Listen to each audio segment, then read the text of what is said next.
Good day, learners! This is Shannie Aluyen presenting to you the storing and sanitation techniques that a beautician must follow to avoid infections and injuries.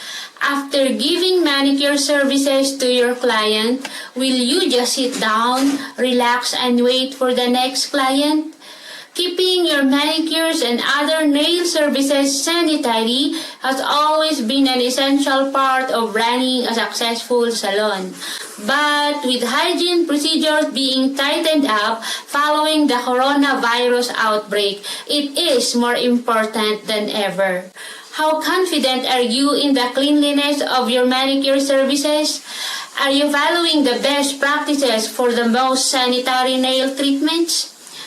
Salon professionals must always ensure safety and sanitation in the workplace to prevent and control infections and contagious diseases. This can be done through decontamination, the process of removing pathogens and other substances from tools and surfaces. Once you are finished with any reusable tools, put them in a tray ready to be sanitized and disinfected when the manicure is over. Be sure you don't get them mixed up with clean implements and tools. Wash your hands again. When the client's manicure is over, remove your gloves by rolling them off from the cuff. Put them in the bin and wash your hands.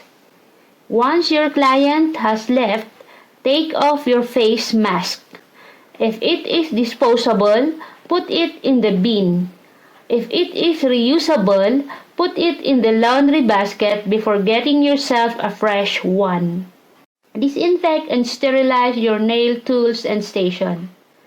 Now, it's time to clean up, ready for the next client. It's important that you ensure all of your nail tools are thoroughly sanitized and disinfected to prevent any risk of cross-contamination. There are 3 levels of decontamination. The first one is sterilization. This is the process of destroying all living microorganisms. There are preparations of metal implements for sterilization. First, submerge the implements or tools in hot soapy water solution to remove any debris.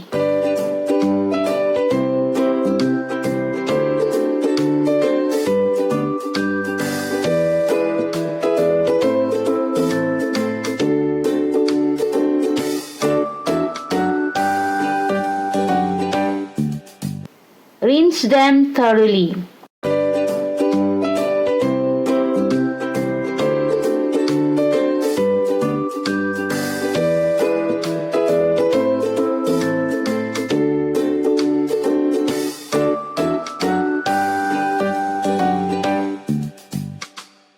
Place the implements or tools in a 70% to 90% alcohol solution for 20 minutes.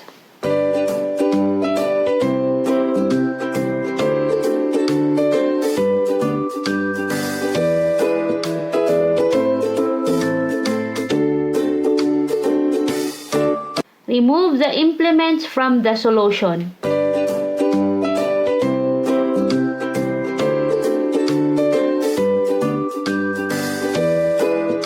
Wipe them dry and place them into a dry container.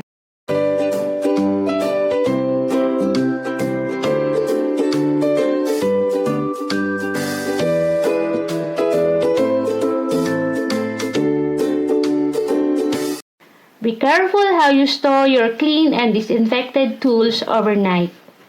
Airtight plastic boxes and bags can become breeding grounds for bacteria. It's better to simply line a clean drawer with some paper towels and neatly place your tools inside, remembering not to cross-contaminate them with unclean tools. Do you need to sterilize your nail implements? The majority of the time, thorough disinfection is enough for your nail and beauty tools without the need for sterilization. However, if your tools ever come into contact with blood or bodily fluids, you do need to sterilize them straight away. There are some other scenarios that would require you to sterilize nail tools too, such as to minimize the risk of transmitting COVID-19. Methods of sterilization include high-pressure steam or dry heat autoclaves and some chemicals. The second level of decontamination is sanitation. Simply means to clean, as in removing all visible debris from a surface. When you sanitize, you remove the majority of bacteria, viruses, and fungi, while disinfection kills the remaining amount. Proper cleaning requires liquid soap, water, and the use of a clean and disinfected scrub brush to remove all visible debris and residue. All items should be scrubbed with a clean and disinfected scrub brush under running water. To be considered properly clean, a surface must first be thoroughly scrubbed free of all visible signs of debris or residue.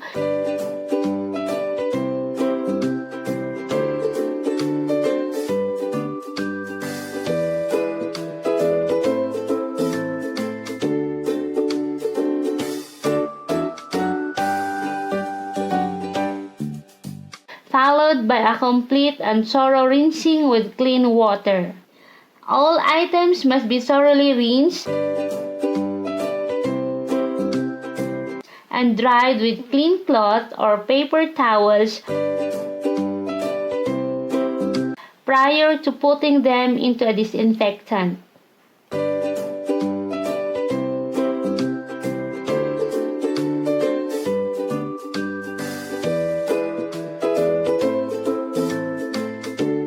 The third level of decontamination is disinfection, which requires submerging the implement in the disinfectant solution for a full 10 minutes. This step kills any leftover pathogens on the tool, making it safe for the next client. After proper cleaning, all reusable implements or tools must be disinfected by complete immersion in an appropriate disinfectant solution. The item must be completely immersed so that all surfaces, including handles, are immersed for the time required on the disinfectant manufacturer's label. Remove items after the required time, using clean and disinfected tongs or gloves to avoid skin contact with the disinfectant solution. If required by the instruction label, rinse thoroughly in running water. Wipe the tools and implements with a dry, clean towel, or allow the items to air dry completely by placing them on top of a clean towel and covering them with another clean towel. Appropriate saloon disinfectants include the following: EPA-registered hospital disinfectants with bactericidal, fungicidal, and virucidal claims on the label. 10% bleach solution, isopropyl alcohol and ethyl alcohol with 70 to 90% solution.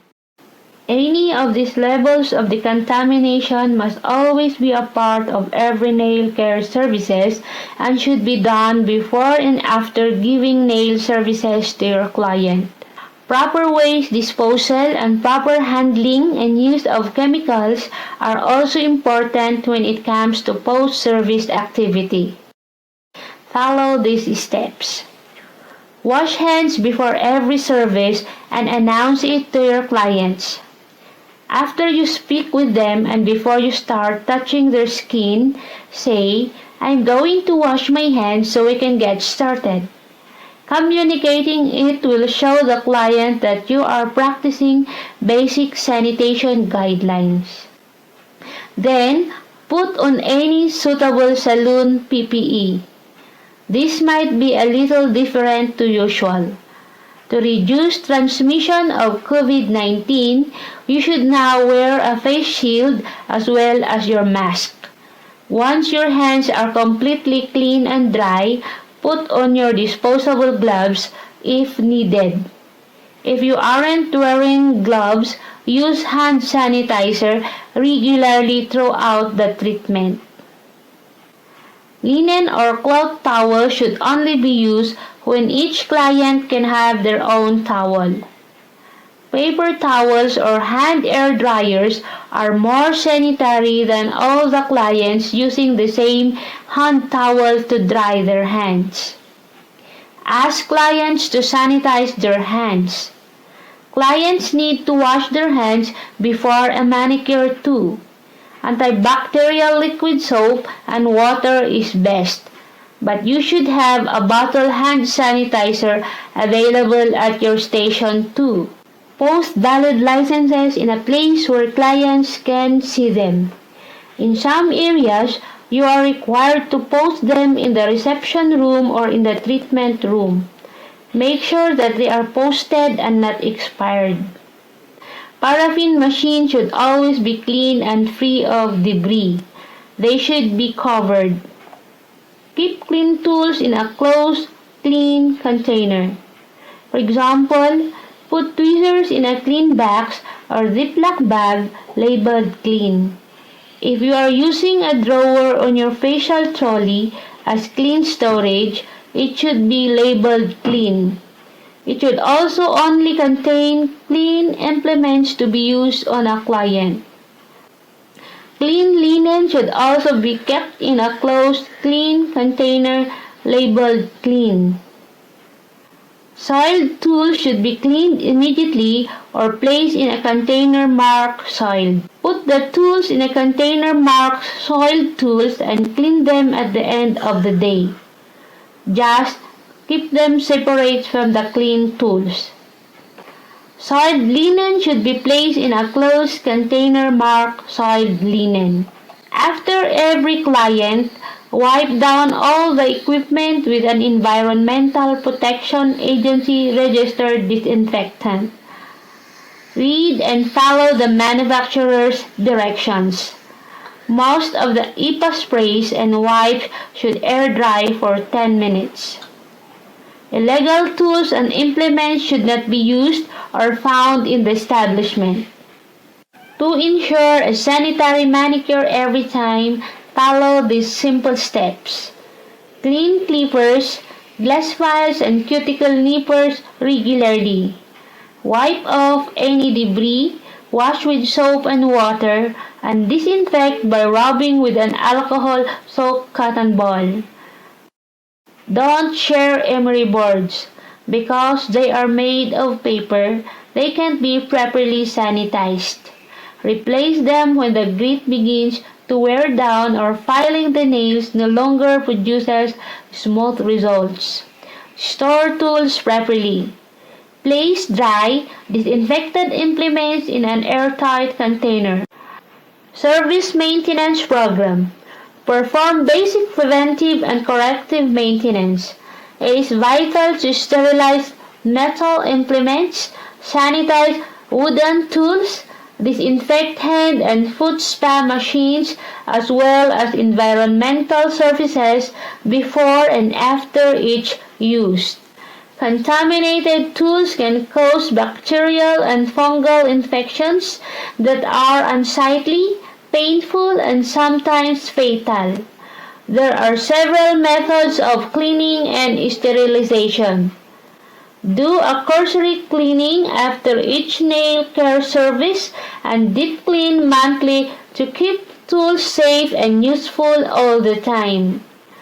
Observe safety rules. Keep all tools in good condition with regular maintenance. Use the right tool for the job. Examine each tool for damage before use and do not use damaged tools.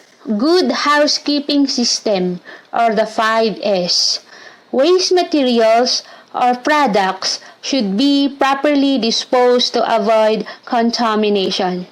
The 5S methodology originated in Japan and was first implemented by the Toyota Motor Corporation as a way to make just-in-time manufacturing possible. The 5S methodology is a systematic approach to workplace organization. It is a method of organizing a workspace to make it safe, efficient, and effective. Its goal is to create a clean, uncluttered environment that allows people to do their jobs without wasting time while also lowering the risk of injury.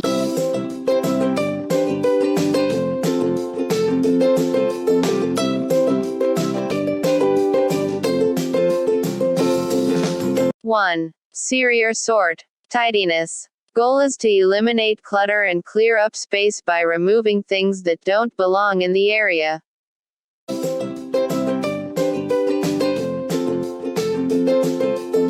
2. Satan or set in order. Orderliness. Goal is to organize the work area. Each item should be easy to find, use and return, a place for everything, and everything in its place. Frequently needed items are kept closer at hand.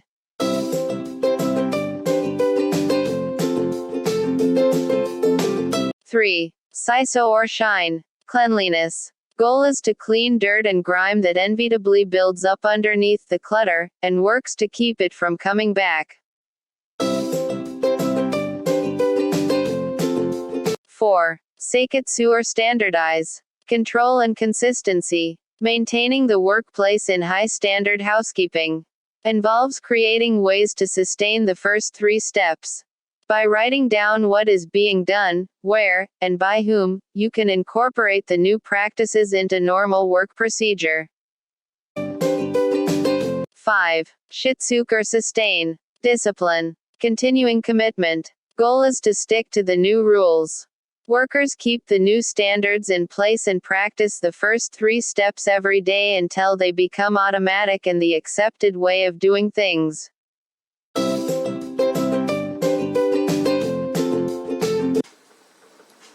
After all hard work of satisfying our clients, we can't just leave and start a new day without cleaning our workstations. Keep in mind that all tools, implements, equipment, and services should not be used unless effectively sanitized and sterilized to prevent contamination. Ensure that all materials are neatly organized. Maintaining sanitation in the workplace also attracts customers.